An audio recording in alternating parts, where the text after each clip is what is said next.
Hello students, good morning. आप सभी का एक बार फिर से स्वागत है आपके अपने यूट्यूब चैनल एस्कोसल एजुकेशन में। और आज हम कर रहे हैं हमारी 4th क्लास की हिंदी का 9वां चैप्टर, सुनो सबकी करो मन की।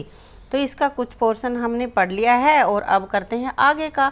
तो आगे के में अपने पास है क्वेश्चन आंसर। पिता ने धनीराम को मंडी जाते समय क्या समझाया। तो पहला क्वेश्चन क्या है कि जब धनीराम मंडी जा रहा था तो उसके पिता ने क्या समझाया था। धनीराम को समझाया कि व्यापार में 2 पैसे का लाभ भी बहुत होता है। दूसरी बात क्या समझाई, समझदार आदमी की सलाह सुनना पर करना मन की। और तीसरी सलाह थी कि दिन डूबने से पहले अपने घर आ जाना। तो उसके पिता ने उसे समझाया कि भाई मोल भाव करके चीज़ें खरीदना, क्योंकि व्यापार में 2 पैसे जोड़कर ही ज़्यादा फायदा होता है।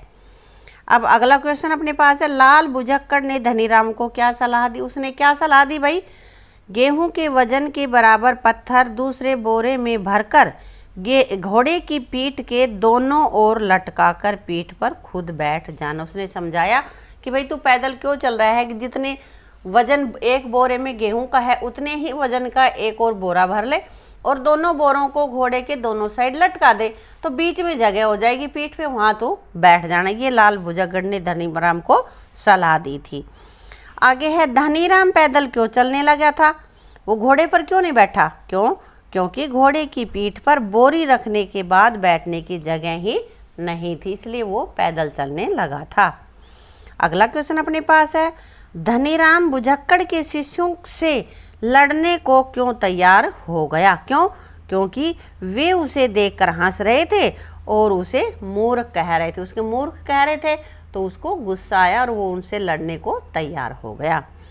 अगला क्वेश्चन बेटा है, अंत में धनीराम किस नतीजे पर पहुंचा। किस पर पहुंचा, यही पहुंचा कि सुनो सबकी लेकिन करो मन की। अगला क्वेश्चन अपने पास है, यह हुई ना अकल की बात, बुझक्कड़ के शिष्यों ने ऐसा क्यों कहा। बुझक्कड़ के शिष्यों ने कहा था, अच्छा ये हुई ना अकल की बात, तो ये क्यों कहा था, तो देखते हैं। लाल बुझक्कड़ ने धनीराम को सलाह दी कि गेहूं के बराबर वजन के पत्थर बोरी में भरकर दोनों बोरी घोड़े के दोनों ओर लटका दो, इससे वजन भी बराबर हो जाएगा और पीठ पर बैठने की जगह भी बन जाएगी। तो उसने कहा कि भाई दोनों साइड वजन हो जाएगा, एक साइड ज़्यादा वजन नहीं रहेगा और बीच में जगह बच जाएगी। इस पर उसके शिष्यों ने कहा, यह हुई ना अकल की बात। उसने कहा ना कि दोनों तरफ बोरे लटका दे, बीच में पीठ पे जगह हो जाएगी, वहाँ तू बैठ जाना। तो उसके शिष्यों ने कहा, ये है समझदारी की बात कि भाई बोरी भी रख दी और खुद के बैठने के लिए जगह भी बना दी। लेकिन एक्चुअल में ये सही था, ये गलत था, क्योंकि घोड़े पर बहुत ज़्यादा बेवजह का वजन बढ़ा दिया था। जितने बोरी में वजन था अनाज की में, गेहूं की में, उतने ही पत्थर, और जबकि पत्थर का वजन कोई उसके लिए उठाना जरूरी नहीं था, बेवजह उसके ऊपर ज़्यादा वजन लाद दिया गया था घोड़े पे। ठीक है ना। अब आ गया, धनीराम ने अनाज खरीदने के बाद बाजार की सैर की। आप भी कभी अपने नज़दीक के बाजार में गए होंगे तो बताओ। ये बेटा आपको खुद करना है कि तुम किस दिन बाजार गए, किसके साथ गए, क्या साथ लेकर आए, भाई अनाज लाए हो या सब्जी लाए हो, क्या चीज़ लाए हो, वहाँ पे क्या क्या देखा और क्या क्या देखने के बाद आपको पसंद आया। कुछ चीज़ें हमें अच्छी लगती हैं, कुछ अच्छी नहीं लगती हैं, क्या क्या खरीदा और क्या लाना भूल गए, कि कुछ सामान ये लाना था और ये मैं वहाँ पे जाने के बाद भूल गया, घर आने के बाद याद आई। इस तरह की ये बातें आपको स्वयं लिखनी है। ठीक है। अब आगे देखते हैं पाठ से आगे। सुखराम ने अपने बेटे धनीराम को अनाज मंडी लेने भेजा। यदि आपको भी नीचे दिए गए काम करने के लिए कहा जाए तो कहाँ जाओगे। जैसे अनाज लेने कहाँ गया, मंडी में। तो ऐसे ही पत्र डालने जाना हो तो कहाँ जाओगे, डाकघर में। और दवाई लाने जाओगे तो दवाई की दुकान पर है। और पैसा जमा करवाने जाओगे तो बैंक में जाएंगे। बिजली का बिल भरने जाएंगे तो बिजली बोर्ड के ऑफिस में, बिजली बोर्ड में जाएंगे, वहाँ पे बिजली का बिल भरा जाएगा। ये नहीं कि राशन की दुकान पे बिजली का बिल भर दें हम, ऐसा नहीं होगा ना। सब्जी खरीदने सब्जी की दुकान पर, राशन लाने राशन की दुकान पर या बाजार में जाओगे, राशन की दुकान बाजार में मिलेगी बेटा। पढ़ने कहाँ जाओगे, स्कूल में या कॉलेज में। और खेलने मैदान में या फिर स्टेडियम होगा वहाँ पे। घूमने पार्क में जाएंगे, है ना भाई। अब आगे आता है भाषा की बात। धीरे धीरे दोपहर हो गई। इस वाक्य में दोपहरों का समूह के लिए दोपहर, दोपहर क्या होता है, दोपहर का समूह, तो दोपहर शब्द यूज किया है। कह रहा है कि इसी तरह के और वाक्यांश दे रखे हैं, उनके लिए एक शब्द बनाना है, तो वो क्या आएगा देखते हैं। अब यहाँ पे बेटा देखो दे रखे हैं, अपने पास एक बॉक्स है, इसी में से छांट के यहाँ नीचे लिखना है त्रिभुज, चौमासा, दशक, पंचवटी, सप्ताह, नवरात्र। तो ये यहाँ पे हमें भरना है। जैसे 4 राहों का समूह चौराहा, 10 वर्षों का समूह क्या होता है, दशक, और 4 मासों का समूह, 4 महीनों का समूह क्या कहलाएगा, चौमासा। 5 वट वर्षों का समूह, 5 बड़ के वृक्षों का समूह ग्रुप, उसको क्या कहेंगे, पंचवटी।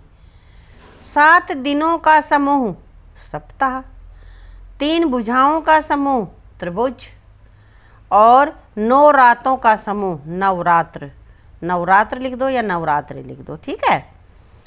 तो इस तरह के ये और भी बहुत सारे होते हैं बेटा, वो आप यहाँ पे लिख सकते हो, याद कर सकते हो। इनको हमें अपनी नोटबुक में लिखना है और लर्न करना है। फूलपुर गांव में सुखराम नाम का व्यापारी रहता था। इस वाक्य में बीते समय में कार्य संपन्न होने का बोध होता है, अतः ये भूतकाल है। फूलपुर गांव में सुखराम नाम का व्यापारी रहता था आ गया ना, इसका मतलब भूतकाल, जो समय बीत गया उस समय की बात हो रही है, वो होता है भूतकाल। तो ये वाक्य भूतकाल का है। तो हमारे लेसन में और जो वाक्य भूतकाल को बताते हैं वो हमें लिखने तो बहुत सारे हैं बेटा। यहाँ पे मैंने थोड़े से लिख दिए हैं, जैसे धनीराम उसका इकलौता बेटा था। अब की बात नहीं हो रही, पहले की बात हो रही है, तो ये हो गया। अनाज की मंडी दूर एक गांव में थी। जहाँ पे थे, था, थी या आ जाए वहाँ पे ये समझो कि भूतकाल है ये। एक जगह सौदा पट गया। अब की बात पट गया का मतलब पट चुका है पहले से ही, तो ये भूतकाल है। धनीराम को गुस्सा आ गया। उस समय की पहले की बात हो रही है, जो पहले हो चुकी है, अब नहीं हो रहा है। वह घोड़े की पीठ पर बैठ गया। तो किसी भी वाक्य के बीच में था, थे, थी या ये हो तो वो सारे भूतकाल के ही होते हैं, ठीक है। धीरे धीरे दोपहर हो गई। एक वाक्य है ना ये अपने पास। इस वाक्य में धीरे शब्द का प्रयोग 2 बार हुआ है। धीरे धीरे, है ना। ऐसे शब्दों को युग्म शब्द कहते हैं जो 2 बार यूज होते हैं। तो दिए गए युग्म शब्दों से वाक्य बनवा के दे रखे हैं, हम देखते हैं उनको। कब कब, कब कब का वाक्य में प्रयोग कैसे करोगे, तुम कब कब खेलते हो। जल्दी जल्दी, जल्दी जल्दी चलो, जल्दी जल्दी खाओ, जल्दी जल्दी भागो, है ना। चलते चलते, वह चलते चलते गिर गया।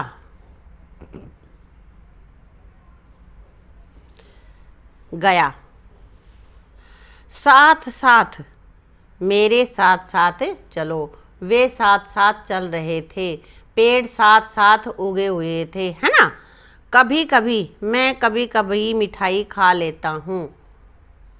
कभी कभी, वह कभी कभी घूमने जाता है। इस तरह के बहुत से वाक्य हैं, जरूरी नहीं है जो मैंने लिखे हैं वही लिखो, अपनी तरफ से भी बना के आप लिख सकते हो। ये सिर्फ मैंने उदाहरण बताए हैं तुम्हें। बैठे बैठे, अनिल बैठे बैठे सो गया। वह बैठे बैठे गिर गया, है ना। या बैठे बैठे ही बीमार हो गया, कुछ नहीं हो रहा था, अचानक से उसके पेट में दर्द हो गया बैठे बैठे ही। इस तरह से कुछ भी हम यहाँ पे लिख सकते हैं। इन्हें क्या कहते हैं, जैसे जहाँ घोड़े को बांधा जाता है उस जगह को क्या कहते हैं, अस्तबल। क्या कहते हैं, अस्तबल, या घुड़साल भी कह देते हैं बेटा। जो घोड़े पर सवारी करता है वो होता है घुड़सवार। क्या होता है, घुड़सवार, घोड़े पर सवार है। लाल भुजक्कड़ आगे बढ़ गए। इस वाक्य में भुजक्कड़ शब्द बूझ जमा अक्कड़, अक्कड़ जो है शब्द जो अपना वो बूझ के साथ लगा है, तो ये होता है प्रत्यय। कोई भी मूल वाक्य में बाद में जो लगाया जाता है उसको हम बोलते हैं प्रत्यय। तो कुछ आगे तुम्हें लिख रखे हैं, इनको जोड़ के तुम्हें लिखना। जैसे भूल जमा अक्कड़ क्या बना? भुलक्कड़। घूम जमा अक्कड़ घुमक्कड़। इसमें ध्यान रखना है जब जोड़ के लिखेंगे तो जो ये भूल घूम है, बड़ी ऊ की मात्रा है ना, ये छोटी हो जाती है, ये ध्यान रखना वरना अशुद्धियाँ करोगे आप। समझ जमा दार समझदार। तमीज जमा दार तमीजदार। धार जमा दार धारदार। धन जमा वान धनवान। गाड़ी जमा वान क्या बन गया? गाड़ीवान। दया जमा वान दयावान। यानी कि इनको जोड़ के हमें लिख देना है। ये ऊ की मात्रा जहाँ भी है वो ध्यान रखना है आपको। आ गया समझ में? इसी के साथ बेटा अपना ये लेसन यहाँ पे कंप्लीट हो जाता है।